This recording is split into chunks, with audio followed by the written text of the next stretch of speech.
Salutations mes très chers auditeurs, des plus anciens aux plus récents. J'espère que vous allez bien et que vous nourrissez vos quelques grammes de bonheur. Voici plus d'un an que ce podcast est né et à l'occasion du 80e épisode, j'ai souhaité faire une série spéciale faisant revenir les 10 premières personnes à m'avoir fait confiance et à avoir cru au projet. L'occasion pour moi de les remercier et pour vous de les découvrir ou redécouvrir. N'hésitez pas à liker, commenter et activer la cloche. C'est parti! Quelques grammes de bonheur. Quelques grammes de bonheur. Quelques grammes de bonheur. Quelques grammes de bonheur. Quelques grammes de bonheur. Quelques grammes de bonheur. Quelques grammes de bonheur. Quelques grammes de bonheur. Quelques grammes de bonheur. Bonjour ou bonsoir, quelle que soit l'heure, bienvenue à tous. Aujourd'hui, nous sommes avec Romain, 43 ans, éducateur spécialisé qui vit à Tremblay en France. Bonsoir Romain. Bonsoir. Comment vas-tu? Ça va, un peu fatigué là, je rentre à peine du travail.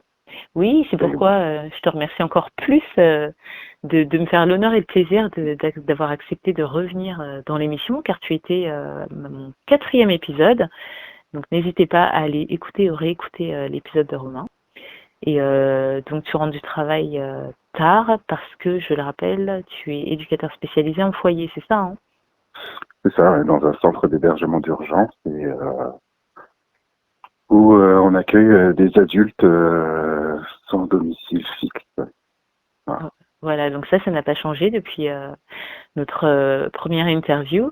Je te remercie encore de m'avoir fait confiance, d'avoir cru toi aussi au projet et d'avoir été l'un des premiers à te lancer avec moi dans cette aventure. Ah ben moi c'était avec grand plaisir et avec beaucoup d'impatience que j'attendais mon tour pour revenir, puisque je te suis quand même depuis le début. Oh merci, tu es abonné? Avoir écouté, oui, je suis abonné, je commente certaines de tes interviews. Ah, merci beaucoup, ça me fait plaisir ça. Et voilà quoi, donc mais c'est bien, je t'encourage à continuer. J'espère que beaucoup ne sont pas sensibles à tous ces témoignages des personnes qui te font confiance. Et encore une fois, merci pour cette initiative. Waouh, que dire? Rien, parce que c'est beaucoup d'émotions. Alors, nous allons enchaîner. Quel bonheur est-ce que tu vas nous partager cette fois? Mon bonheur du jour, c'est un bonheur un peu intime, donc je ne rentrerai pas trop dans les détails. Oui. Mais c'est en lien avec ma fille de 16 ans. D'accord, qui est ton aîné, parce que tu as 4 enfants. Non, c'est pas mon aîné. C'est la deuxième. D'accord. En fait, ça fait quelques années maintenant. On a toujours eu un lien assez fort, voire fusionnel. Et puis une malencontreuse histoire nous a brouillés. Oui. Donc nous avons pris de la distance. Enfin, elle a pris de la distance malgré moi. Et voilà, très très difficile pour ma part, mais je n'ai pas le choix parce que c'est moi qui suis en tort. Et puis donc j'ai pu malgré le fait que j'ai pu discuter avec elle, ça a été très très long. Ça l'est encore, hein. Je ne dis pas que les choses sont revenues à la normale, mais en tout cas voilà, il y a une nette amélioration, ou en tout cas il y a eu un événement qui fait qu'elle s'est confiée à moi. En même temps, c'est vrai que je lui ai parlé et lui ai laissé la possibilité de le faire, en disant que j'étais complètement disponible pour elle et qu'on devait être capable de pouvoir parler de tout et que sans jugement, mais avec beaucoup de conseils et de bienveillance, j'essaierai de la conseiller tout en restant bien entendu son père. Et elle l'a fait, elle m'a fait confiance, elle m'a partagé comment dire,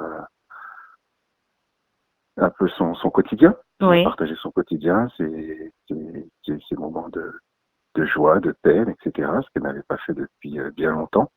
Alors, on était toujours en contact, mais du coup, c'était superficielle pour moi. Oui. Voilà, donc je suis par cette confiance, cette petite confiance qu'elle m'a accordée, presque le père le plus heureux. Waouh. Voilà. D'accord. Merci de nous partager ce pan d'intimité.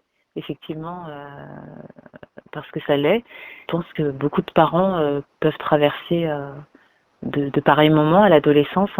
L'adolescence, ce n'est pas quelque chose qui est toujours facile. Bon, il y a des exceptions, non seulement physiologiquement, avec tous les changements hormonaux que cela entraîne pour faire un changement, parce que ce sont nos enfants qui deviennent adultes. Enfin, c'est une transition pour les deux. Et en plus, quand il y a des histoires ou pas, ça complique un peu les choses.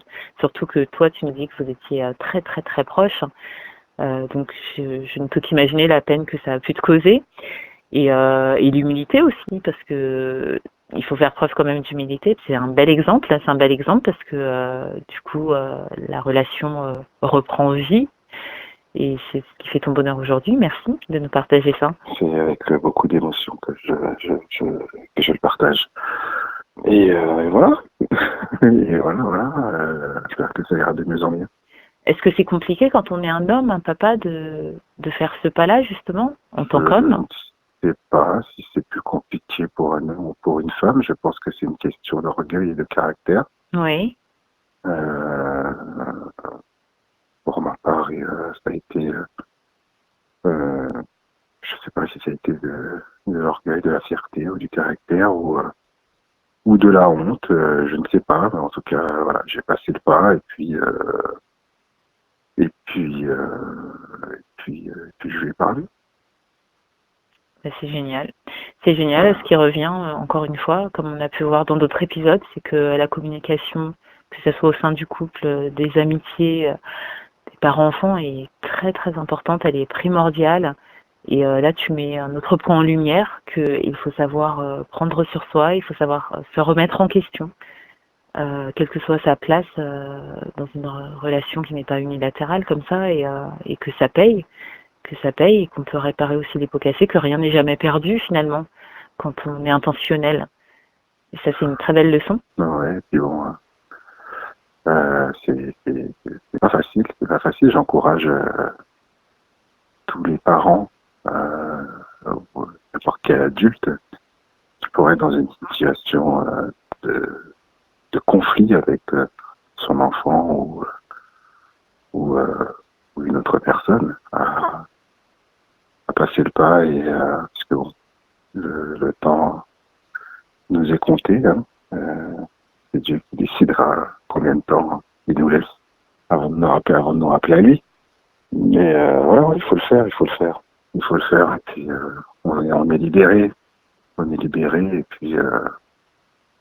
et puis après, avec la reconstruction, le meilleur est à venir. Exactement. J'ai aussi mis en lumière le fait que ce n'est pas qu'on peut être l'ami de son enfant, mais on peut être son confident en restant son parent. Et ça aussi, c'est très important de venir un peu dans le monde de son enfant sans être jugeant, qu'il sache que il y a le côté rassurant de parents, cadrant de parents, mais qu'on peut se confier à lui, qu'on peut lui donner des choses de son quotidien d'adolescent sans risquer de se faire rabrouer tout de suite ou voilà. Et ça, c'est très important aussi de le souligner. Oui. Bon, après, faut pas avoir un enfant qui a le même caractère que soi, parce que sinon, on rame. Hein. Mais bon, après, voilà. Mais bon, en tout cas, merci, ça me fait du bien de partager ça avec toi, et puis avec tous ceux qui écouteront. Oui, tiens, une question me vient. Est-ce que je dois attendre la 200e pour pouvoir partager un nouveau bonheur? Parce que bon, en fait, au bout du compte, la première fois c'est un peu difficile, mais bon, on y arrive. Et finalement, on se dit, mais en fait, j'ai plein de bonheur. Puisque au départ, on est un peu bloqué. Je ne sais pas si d'autres se sont retrouvés dans cette situation à se dire, mais qu'est-ce que je vais raconter? Qu'est-ce que je peux dire? Même si j'en ai l'envie, mais Et puis finalement, non, quand on réfléchit bien, il y a beaucoup de petits moments de bonheur qu'on a tout au long d'une journée, ne serait-ce que d'une journée, Oui. et que l'on peut partager. Donc, moi, en tout cas, je souhaite pouvoir revenir. Donc, Ce sera avec un très grand plaisir. Et non, tu n'attendras pas la 200e. Tu reviens quand tu veux, surtout pour nous raconter d'aussi belles histoires à chaque fois. Hein. Pourquoi pas un triplé gagnant. Et oui, tu as raison, c'est ce qui revient régulièrement en off après avec les invités que j'ai, que finalement, ils trouvent à la suite du bonheur lâché une somme d'autres bonheurs. Et non, ce sera vraiment, vraiment quand tu veux. Il n'y a pas de souci. D'accord. Écoute, merci à toi et puis bonne continuation et je continue de rester à l'écoute. Moi, je te souhaite plein de bonheur dans ton travail, dans ton foyer, que la situation aille vraiment en s'améliorant et arrive au summum de ce qu'elle peut être avec ta fille et tes autres enfants. Et très très bientôt du coup. À bientôt.